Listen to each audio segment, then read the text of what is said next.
Sekarang nih banyak orang atau banyak bisnis mati bukan karena nggak ada cash flow, tapi karena tidak pintar mengatur piutang cash flow. Jadi piutangnya yang sekarang kalau jadi pengusaha nih harus pintar-pintar diatur. Kenapa? Economic downturn itu impactnya pasti apa? Ke piutang, Pak. Kalau misalnya sekarang kita punya revenue turun, tapi cash flow kita runway-nya masih gede, kita tuh banyak bisa nembak landing produk atau service baru yang inline sama kebutuhan ini, Pak. Misalnya revenue turun, oh tapi sekarang apa nih yang lagi tren? AI. Bisa diirisin nggak ya produk gue sama AI? Oh bisa. Gue R&D, gue launch, gue tembak marketing, tembak budget. Selama ada cash flow-nya, lu bisa adaptasi. Tapi kebanyakan orang mati di pandemi atau mungkin detik-detiknya itu terjadi karena piutangnya tidak termanage dengan baik. Kenapa? Maksudnya gini, kita itu kalau namanya merintis bisnis, kalau dapat klien besar, big corporate, big group, kita pasti happy setengah mati dong, Le.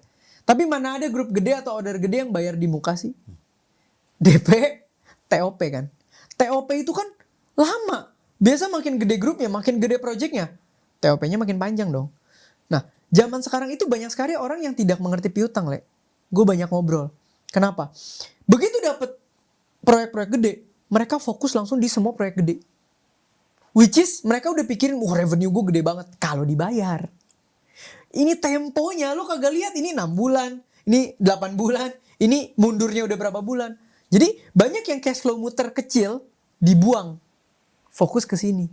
Sedangkan kalau namanya bisnis, menurut gue, cash flow aman dari klien-klien yang biasa aja tapi muter secara tempo itu tetap harus ditahan. Segede apa? Segede kita punya operational cost lah atau mendekati. Nah, klien-klien gede ini bisa kita jadikan gebukan-gebukan untuk tabungan dan dividen kita ke depan. Ini dua harus diatur dulu. Karena banyak sekali bahkan gak usah ngomong di luar agensi deh, agensi aja udah 3 orang ketemu gua mati gara-gara dapet proyek gede. Kalau mereka tidak pernah ambil proyek gede itu, mereka tidak mati.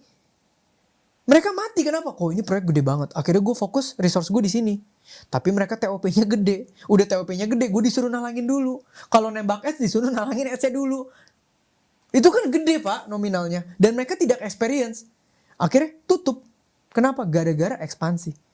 Berani ambil proyek gede. Nah, jadi mungkin saran gue sekarang buat entrepreneur nih, pinter-pinter atur piutang dan cash flow itu dulu. Abis itu ketika cash flow kalian oke, lihatlah dan adaptiflah di zaman ini sektor mana yang masih daya belinya kencang. Cobalah mulai bikin leading produk atau service yang irisan ke sektor sana gitu. Jangan FOMO dulu tahun ini. Kalau kalian punya liquid yang bisa dibelah, misal, kok gue punya duit nganggur 3